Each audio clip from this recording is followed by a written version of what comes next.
Arsenal 3, Bournemouth 0, and total domination. And it should have been more. Should have been 5, 6, or 7 in the game, but they didn't take their chances. But in the end, it was enough. A frustrating first half, not because Arsenal weren't playing well, because they were playing really well, but it's because of that it was frustrating, because they weren't putting away the chances. But just at the end of the half, Bukayo Saka coolly slots away a penalty to take Arsenal into the lead at half time. In the second half, it was much the same. Straight away, straight on it. And then we kind of let Bournemouth back in it a little bit. We kind of let Bournemouth back in it a little bit at 1-0 before Leandro Trossard put away the chance. And then just at the end, the man of the match, Declan Rice, slots away a goal to make it 3-0 to Arsenal. Top of the league, ball's back in your court, Manchester City. Look, as Arsenal fans, this is what we want.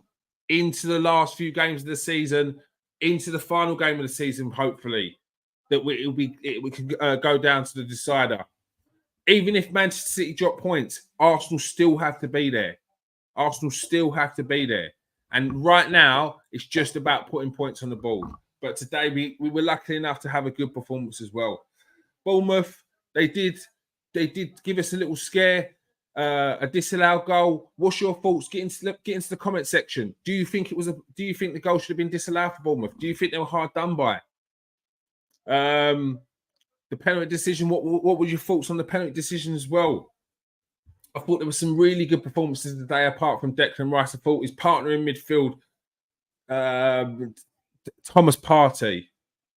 All I kept thinking was it is such a shame that Thomas Partey is potentially going to be leaving at the end of the season, because that guy.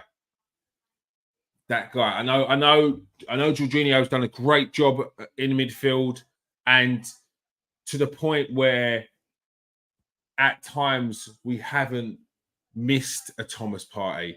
But what Thomas Partey does when he comes back into the team, he reminds you what he brings to the team. Could you imagine the partnership of Declan Rice and Thomas Partey in midfield this season?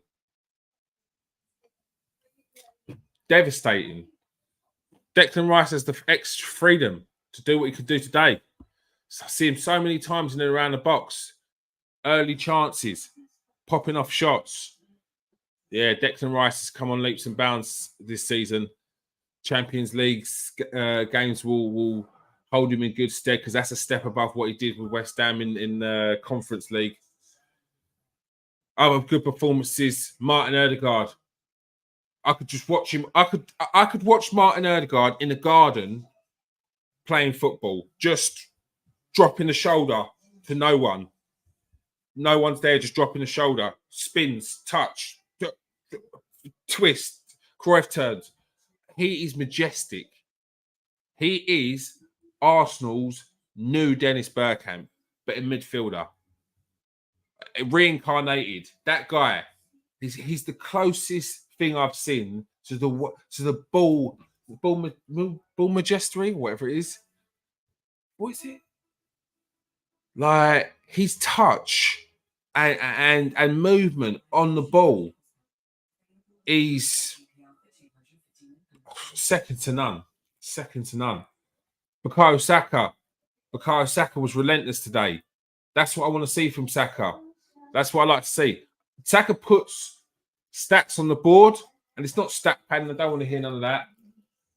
But there's been a lot of games this season where he's not been impactful enough, and he's better than just getting assists. Today, and what you've seen recently, and especially since he's come back from Dubai, is a Saka that takes on players, goes at them again. He doesn't get them the first time. He goes again. Defense was solid. Gabriel, Saliba, solid.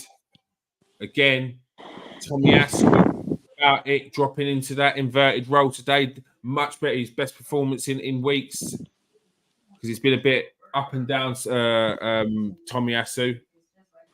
And Leandro Trossard getting a goal again. A little Belgian magician, Leandro Trossard, coming up with another goal. Showing his worth. Joined by Steve K. How you doing, Steve? Yeah, you doing, mate? Enjoy that? I did enjoy it. It was a game I really enjoyed. I know that Bournemouth was had a little bit of a go, but that's what you want when you don't want when you're going out for the hunt.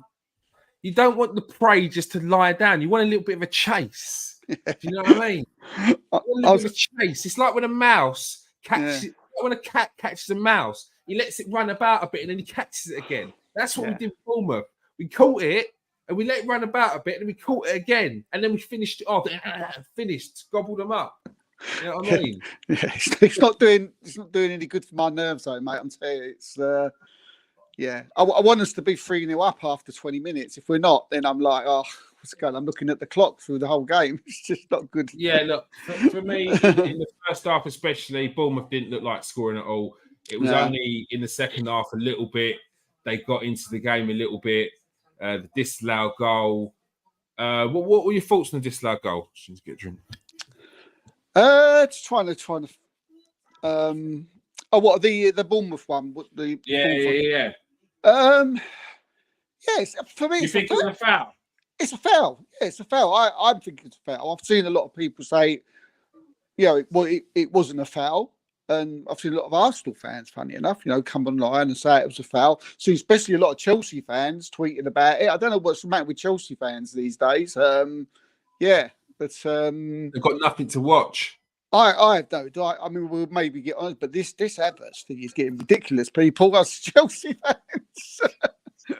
You know what I mean? As soon as Havertz gets involved in something, it's like, quick, where's the keyboard? Oh, was that, But no, mate. For me, it's a foul. It's a foul. Look, if we're gonna, I don't know. We could go back to the Gabriel one, against Newcastle. That goal was given, but but look, this season we've seen penalty goals disallowed for that. So for me, he definitely goes. He definitely has no intentions of blocking him or anything like that. There was I've seen people trying to compare it to the Ben White thing. Ben White don't knock the goalkeeper off his stride. He just sort of puts him off. For me, Solanke just sort of nudges him. When he's about to punch the ball. So some people may say stuff, but look, we've had them in the past. You could say last season, there was times when we should have had decisions like that. So, but for the overall, for me, the decision, I thought it was correct. So, but I don't often agree with Joe Cole, but I think he had it right. I think the referee made the right decision. Yeah. I thought when I first saw it, I thought it was a foul straight away. And then when I saw the replays, I thought it was I definitely thought it was a foul. I was just worried they was taking so long on it because what I saw was, first of all, I saw the slight push, which is enough. I know that they were saying it's not a lot. We all know, but goalkeeper, when you're in the air, when you're even just on your toes to bounce, you've got no footing in the ground. So you're like it's already like you're in the air anyway. So it's the slightest of touches, and the movement is enough, and you can see just where he just connects it and he slices the ball. And then the second thing was that Solanke actually just looks at him. He gives a little look at him and then gives a push. There was no as I said, it wasn't like I've seen loads of people compare it with the Ben White thing and what he does. There's nothing like it. The two, there's no comparison between the two and what they do. Ben White doesn't foul the goalkeeper. He just puts the goalkeeper off, or he puts the defender off by standing in the way with him, or there's a bit of mutual push and shove. There was no mutual push and shove. There was no standing in the way of that. It was just a blatant nudge to put him off from punching the ball. So it's a foul. But yeah, Bournemouth fans will will moan about it. But if there's anything to moan about, I mean, that little rat Ryan Christie, I can't stand anyway. But he should have been on the pitch. He should have been off. I mean, that was a red card. Yeah, that was shocking. I don't know what was going on there. And VAR looked at it as well. That was shocking. That was a shocking decision. Did they look at that? Did they actually look at it? They looked at it. I don't know what they were thinking. This is the problem I have with VAR, kids. You know what I mean? I keep, I understand that it's there for the good and it's here to stay, but some of the decisions that me, you, our missuses can see, and nans, our kids can see, when you talk, and they can't see it. I just don't, and they've got screens to go and check it. So it's amazing. I don't know, but we won the game, mate, and that's all that matters. So yeah, it was good anyway. Yeah. What was your thoughts on the team selection? It's exactly what you thought it was going to be. Same as the last few games. Yeah. Same, mate. I think we'll go with that now. All the way for the last two games now. I don't think you'll see any changes. Yeah, pretty standard, mate. Pretty standard now. Pretty easy to to predict what the lineup's going to be for the United game. I can't see any changes being made for that. Yeah. Everybody's on form. I put a little post out there earlier just before I come on. We seem like a machine at the minute. We're just ticking off the games and just rolling over and doing what we're doing. We're in that. We've got that focus. We're seeing the finish line. We know what we got to do, and it's gonna take. It's going to take Man City to be Man City to stop us, I think. So yeah. And I know a few people were worried about Bournemouth today, just being a bit of a bogey team. They've caused us a bit of trouble. Bournemouth manager plays a similar style to Arteta. They grew up together and they thought maybe a bit tricky. Was that your thought? Did you think that Bournemouth might be a bit tricky today? Yeah, I did, mate. I did. They've been playing well lately. They've won their last two. I like the manager. I like the majority of their players. And there was times today when they really played some good football. And they seem to be. I mean, they were sitting 10th, and maybe they'll finish 10th of the league this season. I mean, that's a great season for Bournemouth. But I like the manager. I like some of the players. Don't like Christie. Don't rate him. But Slanky's a good player. Lewis Cook, I think, goes under the radar a lot. I think he's really good player. Sensi's a good player. They've got a few. Mayo's not a bad little winger or big winger. Big lump as well. Yeah, I couldn't think of his name. That's why I haven't mentioned it. But the winger, he's looked. They play good football, mate. Do you know what I mean? They play it around nice. There was times. They like to play it out from the back, similar to what we do.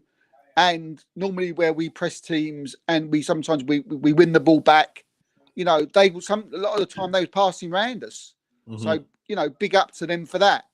So it was a banana skin. It was one of them ones you could easily see us slipping up. But like I said, mate, there's a focus now. Do you know what I mean? There's a focus. They're remembering last season. And fingers crossed.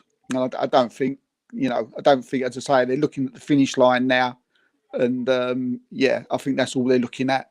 So, all right, let's get into the player ratings. Before we do get into player ratings, I see quite a few people watching on Twitter and on YouTube. So come and join us on YouTube or get into the comments section now. Let us have your say on the game. If you are new to the show, press that like and subscribe button. Really appreciate your support. Yeah, coming over here. See what they did. Don't go over to AFTV and listen to that nonsense. Just get over it. You know what you're going to hear over there, didn't you? Sleeper 10, Saka 10. We love Sleeper and Saka. We love them. We like Gabriel 10. They'll get 10s. Do you know what I mean? And the matches. Come over here, mate. This is where you hear the proper. This is proper over here. Proper Arsenal talk. All right. Let's get into it. Onto the player ratings. David Ray in goal. Yeah, I mean, I thought he did well, mate.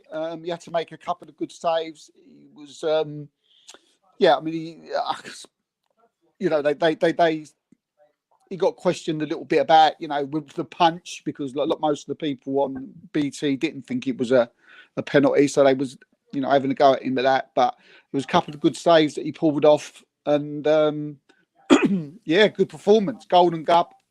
He gets that on his own now. Can't be beaten. 15 clean sheets this season now. Yeah, well done, David. So yeah, give him a 7 out of 10. All right, thanks for that. 7 out of 10 for David Raya. He done all right, didn't he? He did all right today. He wasn't a bad. Yeah, no, it wasn't a bad performance. Look, it's Arsenal defense has been so solid this season. It's other things apart from saves you've got to be looking for in his game, and look, you can question the command of his area for that punch, for the disallowed goal, but it was a disallowed goal. It was a foul. I said when you're in the air, it makes a lot of difference to when, as if you're on the floor. And David Raya was in the motion of moving into the air. His toes were probably just on the floor. And in that incident, you're not. It's not fair to allow that to be a goal in my eyes. So I think they made the right decision. Join in and get your player ratings as well. So, what do you think of David Raya's performance today? Steve gives him a 7. William Saliba, Steve. I thought he was brilliant today. Mm-hmm. Yeah, from watching the game. Yeah, I thought it was his best game for a long while. William Saliba today. Yeah, I don't think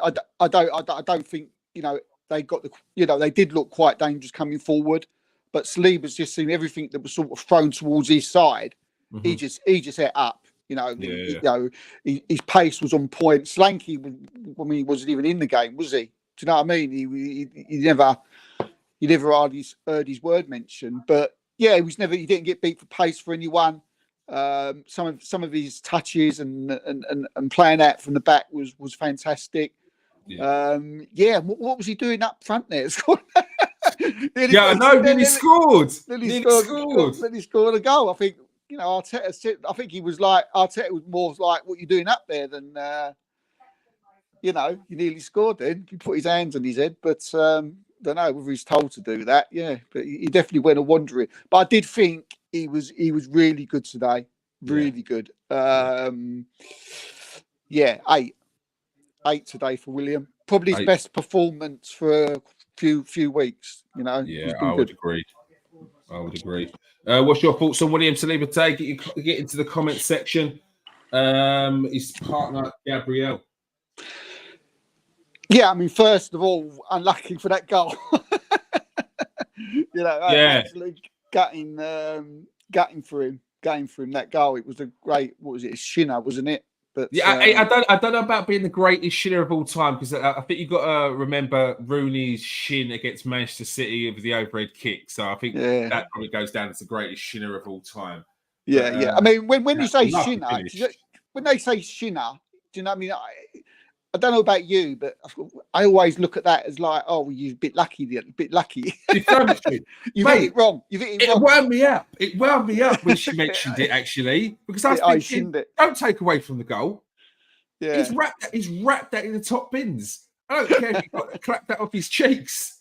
Like, I don't care. Like, yeah. Lovely goal. Yeah, great quality that was, But look, other than that, mate, I thought he was a bit shaky today in defence. Mm-hmm. Be interesting what you think, but I think he was a bit sloppy at times. He gave the ball away a couple of times. Probably, one of the, he's been fantastic the last few weeks, but there was times when, he just was sloppy, and sometimes he looked like, the whoever was up against him was going to get the better of him. That player on the right hand side sometimes was running at him, and he got the better of him a few times. And his passing was a little bit off at times, if I can remember. So I'm going to I'm going to give him. He still had these good moments, but I'm going to give. People might think he's harsh, but I'm going to give him a 6 today. Oh, 6 for Gabriel. Yeah, yeah. What did you think? I agree to a certain extent. I'm not sure I'm Yeah. going to give him a 6. But yeah, look, I can see why. I can see why you have given him that. Yeah. So Gabby's emotional today. You could see all over his face. Looked anxious and was diving and trying to win balls that he couldn't get to. Yeah. Fouls. Give him fouls away as well. There Yeah. was a good point Galvo made there. There was one time where I thought like he'd give a ball away. No, sorry, we done a tackle. I was like, "What are you doing?" You know, really put us under pressure. Yeah, obviously he has his good moments because his quality. He's a great centre back, and yeah, just a little bit off today. Nothing major at all. All right, Tomiyasu. I thought he's probably his best game in a few weeks. Tomiyasu. Yeah, I agree, mate. I agree. I thought Tomiyasu looked good today. Strong, you know, defensively strong. You know, coming forward. You know, he did his bit as well. You know, he's a big bloke. Do you know what I mean? He's quite imposing over there for a left back. But yeah, I agree with you. Good solid performance from Tomiyasu today. So I'll give him a 7. 7 for Tomiyasu.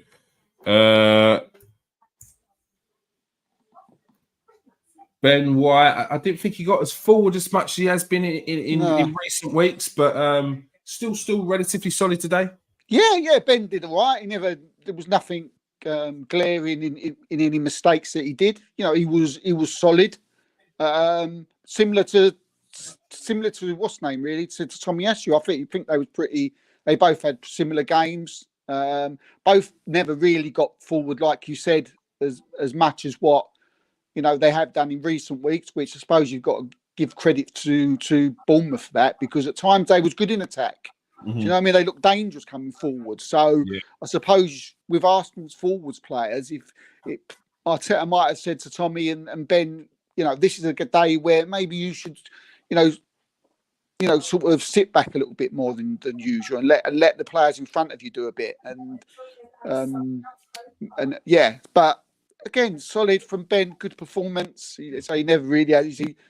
I can't really say he's had a bad game all season. Be fair, especially since the turn of the year, especially. But I'll give Ben a 7. Benny Blanco gets a 7 from Steve. Yeah, I think I agree with what you said there for Ben. Thomas Partey. Do you know what I was thinking today? I was thinking, what a shame Thomas Partey could potentially be leaving at the end of the season. Yeah.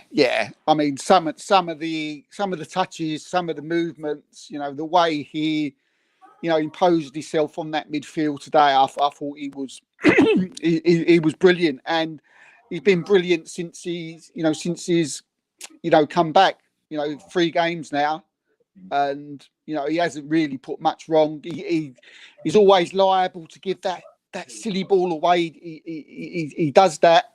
But I think that's because he's, you know, for a number 6, you know, it's not often you get a number 6 who tries to break the lines with through balls, and he's got that in his locker. So I'm quite happy that he tries to do that. Passing around corners as well. Yeah. I mean, the odd sometimes, and around the corners, you know, that little Cruyff turn that he does, you know, where he sort of goes one way, turns the other, then twists and plays the ball with his back to play. You know, into a Saka or an Odegaard or an Everts or whatever. Yeah, and as I said, I don't mind giving the ball away, because as I say, it's not often you get a number 6 who can do what he does. Yeah. So he's gonna every now and then he's gonna give a stroppy one. Yeah. And that's fine. I'm not worried about that at all. But yeah, excellent from him today. It's got to be an 8 again. Yeah, I agree. I thought he was quality. I know what you're saying, mate. It's like the more every week now, especially the last 3 games. Anyway, you're thinking like, because all we just assumed he's gone, haven't we? You know. Yeah. But there's, you know, who knows in football. nothing surprises me. Football, what can happen? Yeah, look, like I said, the passes round the corner, the turns, the movement, he's just an imposing figure on the pitch.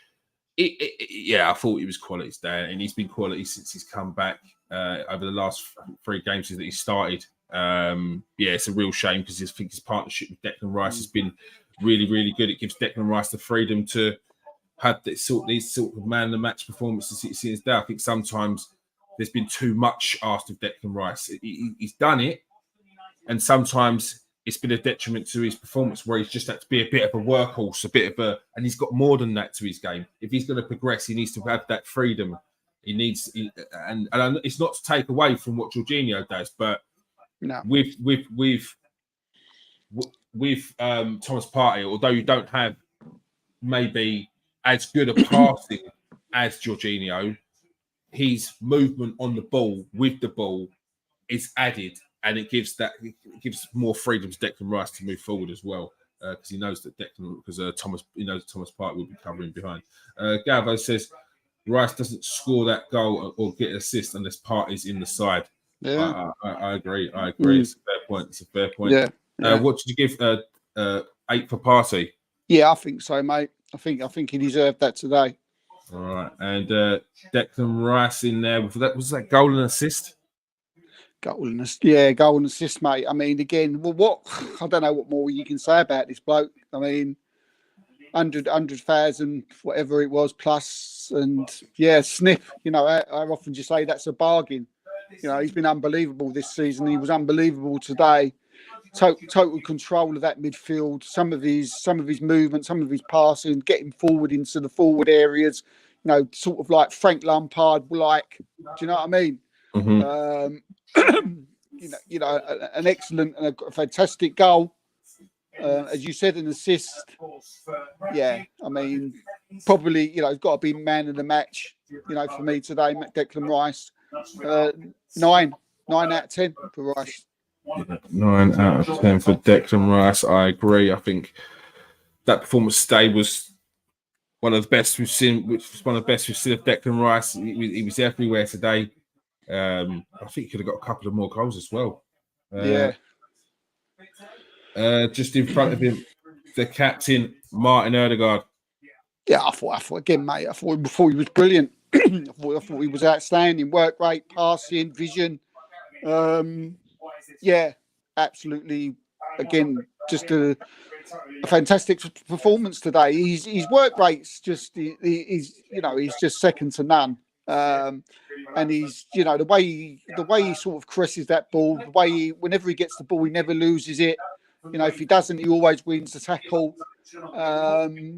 Whenever some of the little touches off to Havertz and was brilliant. So for me, he was excellent again today. 8 out of 10. 8 out of 10 for Martin Odegaard. Yep, I thought Martin Odegaard was quality. Leandro Trossard popping up with a goal again. A vital goal at a vital time. Yeah, again, worked hard. He's been brilliant. What's that? 16 goals this season he scored for Arsenal. I mean, I think this geezer goes under the radar a little bit from other people. Do you know what I mean?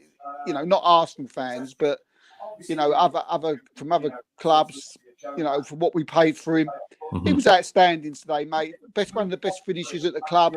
A lovely finish for the goal, and brilliant. It's got to be an 8 out of 10 for Trossard as well. 8 out of 10 for Trossard. Have I got something on in the background? Can you hear music or telly or something? It might be me. Right, just sorry about that, people. But Trossard was absolutely outstanding today. Great, lovely finish. I mean, what was it? Who made Trossard's goal? That was Rice, wasn't it? That little turn, that little back. Yeah, it was Declan Rice. Yeah, it was Declan Rice. Yeah, he did get a goal and assist. It was Declan Rice. So far this season, Trossard has popped up with 17 goal contributions, 15 goals and 2 assists in all competitions this season. Yeah, that's incredible, mate. That's incredible numbers. And they talk about like, you know, Cole Palmer, who scored 11 goals, and you know, and the rest of them are all penalties. Do you know what I mean? I'm not knocking Cole Palmer. You know, he's done fantastic, but yeah, you know, they don't talk about Trossard enough for me. Yeah, no, it was very, very, very good today. Bukayo Saka. Yeah, I mean, he got his goal, didn't he? He got his penalty. You know, nerves are still. I mean, that was the one that sort of like relaxed my nerves. I don't know about. I mean, he didn't look nervous, but I was like a bag of nerves when he stepped up.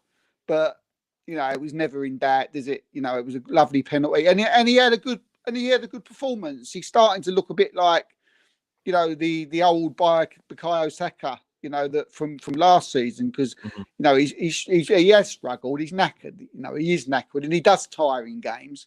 And he still didn't come off, did it? Or did he come off? Did he come off in the end? I can't. I think he did. Didn't he? Yeah, Come off for Jesus. Jesus came on.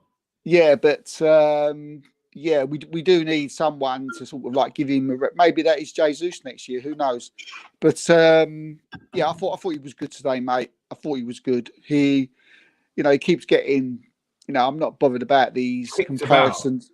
He got kicks about all over the place. You know, and he doesn't get enough protection. I mean, you could see that today. I mean, that was, you know, if you wanted any proof that he doesn't get enough protection, I mean, you know, he had his leg snapped in half. You know, and the geezer didn't even get a yellow card.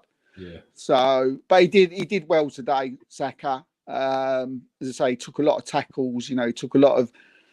So yeah, for me, I'm going to give him an 8 as well today. I thought he was. One thing about Saka in recent weeks, I don't know about you. Sometimes when he's got the ball, I haven't felt like something's going to happen. I felt a little bit because but recently, you know, he's starting to, as I said, like be like the old Saka. And today I felt, you know, give him the ball, you know, because I could feel he was up for it. So and he made some good runs, played some good balls inside to Odegaard.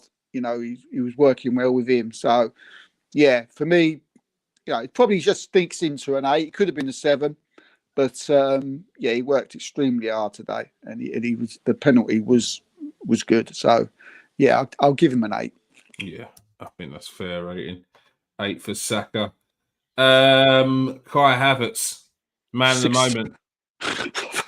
And he was nearly man of the moment again today, mate. I thought he was outstanding again. Quality stay. Oh, and it made me laugh at half time because I went on to like X, you know, to have a look to see what all the morons were saying, and it was like, and it was nothing. No one was saying nothing about Havertz, obviously. And then I'm talking Chelsea fans here, and then it was like, oh, he dived for the penalty. He dived, and like Chelsea fans were coming out with the computers, like tap tap tap tap tap tap tap. But yeah, just let it go, Chelsea fans. Let it go. You kill players. You know, you can't even develop a photograph, mate, other than a player. So you know, just forget about it. Move on to something else. But he was outstanding, mate. Look, he's absolute. His movement up front. We keep saying it. His touch, playing balls into other players. You know, making them come into play, playing those through balls, some crosses that he was putting into the box. He had some really good chances of his own that he was really unlucky. He won us the penalty. Just an all-round fantastic performance from him again. Yeah, for me, as I say, you know, probably other than Declan Rice, he could have nicked the man of the match, but Rice was outstanding. You know what I mean? There was never any doubt that he wasn't going to be man of the match. But yeah, for me, Kai did it again. 65 million down the drain. 8 out of 10. 8 out of 10 for Kai Havertz. Yeah, I thought he was very, very good today. Quality in that number 9 position. His hold-up play is excellent. He's excellent on the ball. Really good to watch as well. He just picks up space in those pockets. Really dangerous player. Really dangerous plays. He's a menace as well, and he's got that dirty side. So 8 for Kai Havertz. Who are we missing? Gabby Jesus came on. Yeah, he did. He did. And, do you know what? I thought it was him that scored the goal, the Gabriel's goal. Because Oh, I did. I thought, oh, Jesus, what finish from Jesus? And then he went Gabriel. I thought, wow. But yeah, I don't remember him doing too much when he come on. So an average 6. Do you know what I mean? Don't remember him doing anything bad. He wasn't on for long. But yeah, 6. 6 for Gabby Jesus. Gabriel Martinelli. Yeah, he maybe missed a couple again, didn't he? He's trying to do too much. He's running too fast for his own good at one point. I thought he was clean through. Gabriel Martinelli, like on the form, he's slotting that away, opening up his body and tucking that away. But today, he ended up, when you looked in the replays, he tripped over his own feet in the end. Yeah, he's trying to do too much. I mean, he should have scored. That should have been a goal, no doubt. Yeah, 5. Has to be a 5, I'm afraid, for Gabriel Martinelli. Yeah, he's not having a good season at the moment, is he? He just needs to calm down a bit and just get ready probably for next season now, because he's probably not going to get many chances. But let's just hope when he comes on, whether it's against United or whether it's against Everton, just keep a bit more calmer. Do you know what I mean? Calm it down a bit. Jesus. Yeah, good point. Yeah. Jesus for the Rice goal, got the assist. Yeah, I forgot about that. Jesus running down the wing, jinking. Oh, yes, no look pass. Oh, yeah, that's lovely. Yeah. No look pass. Would I give him a no look pass? We'll up it for an assist. We'll up it for a 7. Galvo, great shout there. Well remembered, the no look pass from. Yeah. And again, that's what you get from Gabby Jesus. I know that people like to sort of dig Jesus out about his finishing, but he's a danger. He's a danger. And look, there's an option to bring him out on either wing, left or right. So he's a player that I would not be looking to sell in the summer. Definitely. And this is what annoys me. Do you know what I mean? It was like, the Athletic, funny enough, come out in the week that Arsenal were looking to, could sell Jesus, which was absolute unusual for the Athletic, which I knew was absolute nonsense. Mm-hmm. Athletic are good, but my source, I'm afraid, was just way out there that would have even swamped them. And Arteta said, "What are you talking about? We're not selling Jesus," in his press conference. So I don't know why. As soon as I hear that, you get Arsenal fans and they're saying, "Yeah, we're selling. We've got to get another." Why have we got to sell everybody all the time? Why can't we just add? To it. You need what Arsenal fans have got to understand, that you need players of the quality of Martinelli and Jesus on the bench, or Havertz, whether sometimes he would start on the bench, Trossard, whether he would start on the bench with maybe another forward coming in. You need this if you want to win Champions League. If you want to win, challenge for the league every single year. Do you know what I mean? If anything, if there's been our problem, it's not having those top players on the bench.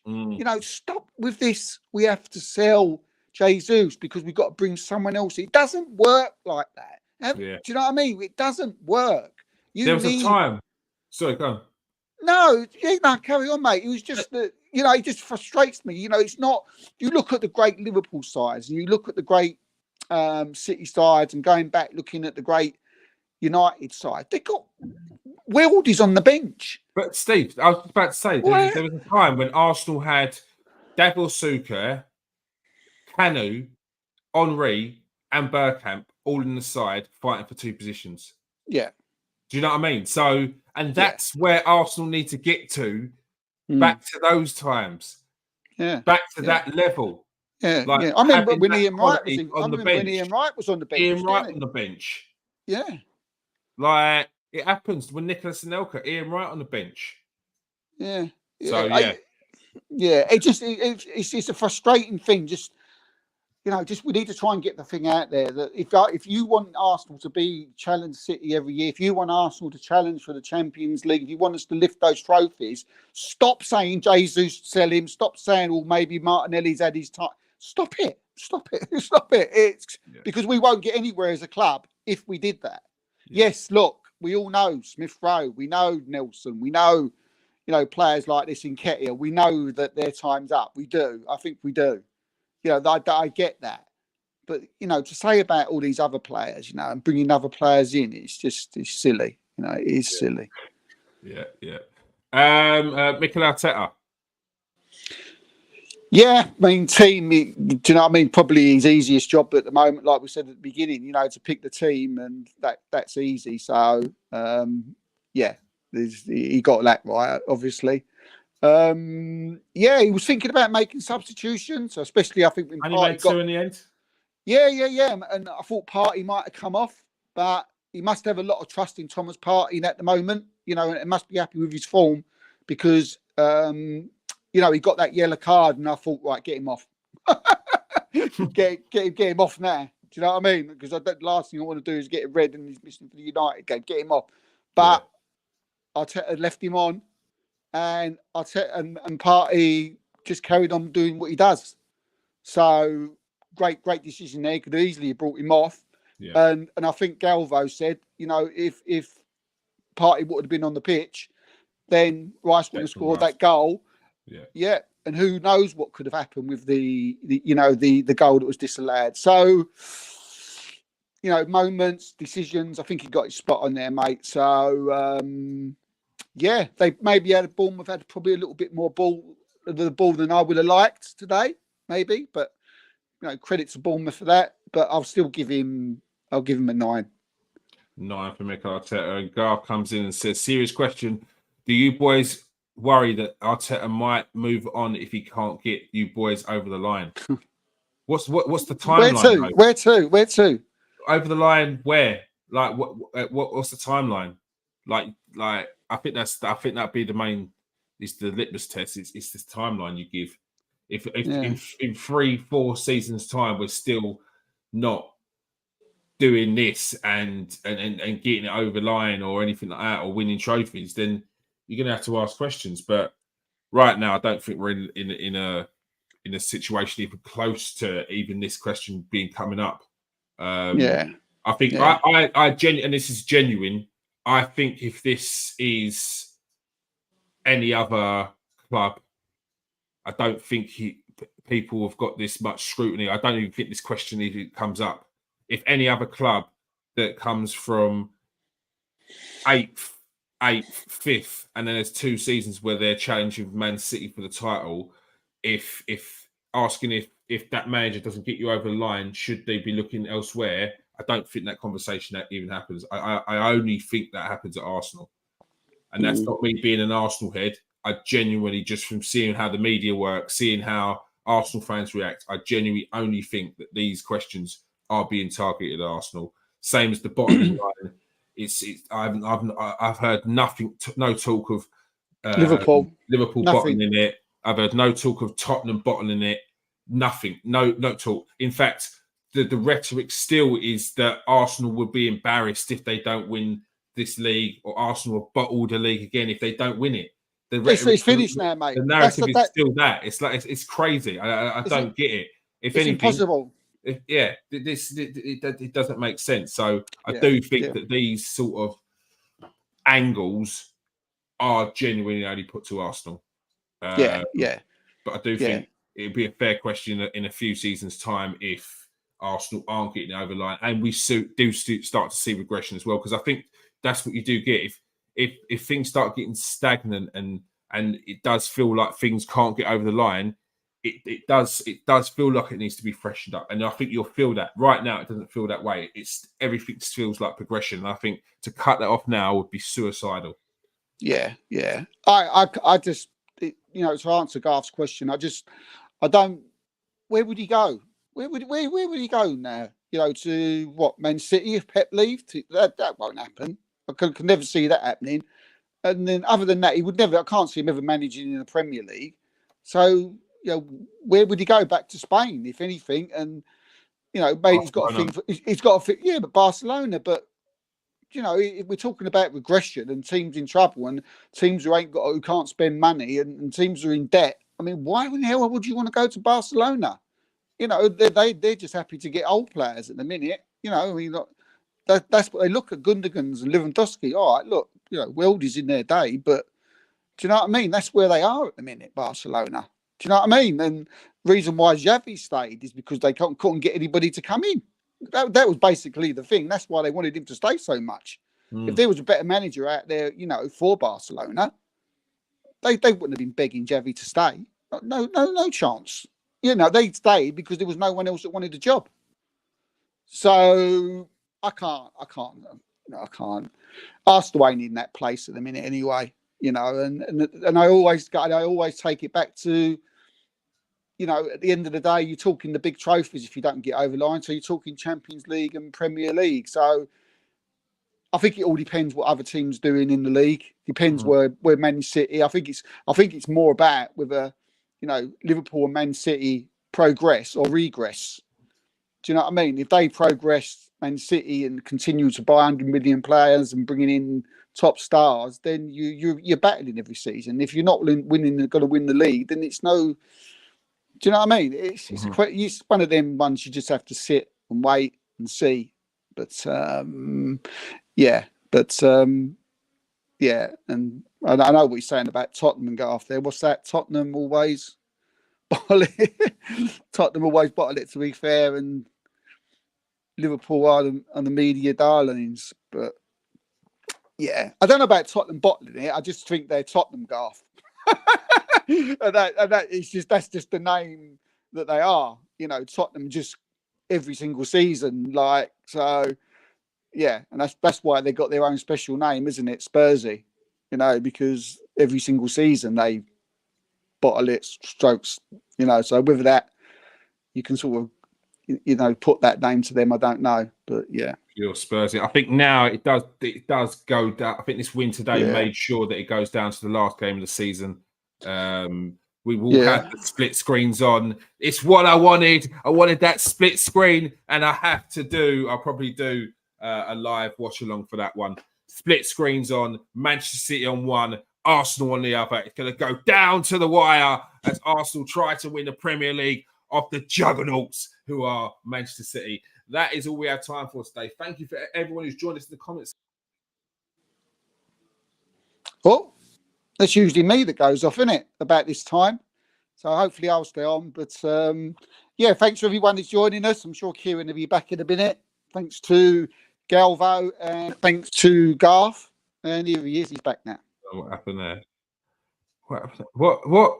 It's usually me, isn't it? You're getting mileage. And we lost all the viewers. How did we lose all the viewers? What happened there? I was smashing it, mate. Steve, what did you say? I was just smashing it, mate. When the show ends, you go back. It was just like pure. It was at 100. Now we're at 2. Garth now wants me on my phone. What? 174, my end, mate. Must be. What is it? Yeah. All right. You had me worried. Thank you very much for joining us today as well. Garvo, thank you. And as well, Garth as well. Thank you very much there. Look, it goes down to the final game. Yeah. It's a big one. Arsenal, there it is, 175. You're all back. Arsenal with only 2 games left. Manchester United at Old Trafford on Sunday, the 12th of May. Arsenal, the 19th of May against Everton. Big games. The ball is in your court, Manchester City. We've left it down to you. Arsenal have done their job today. It's now down to you to do the business as well. Galvo, what's he saying? Cheers, boys. Steve started singing and it dropped off. Nice voice. You actually started singing like Tyson Fury when he wins. Don't know where. Don't know when. No, don't need none of that. All right. Thank you for joining us today. Brilliant. Please hit that like and subscribe, people. We appreciate your support, but we can only keep on going if you come over from Twitter, go over to YouTube and press that subscribe button. It's free, and it's not like anything else where everything runs up all your feed like on anything else. These videos go up 2 or 3 times a week. And no super chats over here. We don't charge. No super chat. You just jump into the chat. You read out whatever you say, as long as it's not too bad. We're not after your money. We're not after your money. But later on, maybe we might be after your money. But not now. Not now. No. All right, people. Thanks for joining us today, Steve. Cheers, mate. Pleasure. And thank you, Arsenal, for making sure that my evening and weekend, my long weekend, is a good long weekend. I hope everyone else has a good long weekend. Yeah. Peace out, people. And don't forget safe. Monday and Tuesday.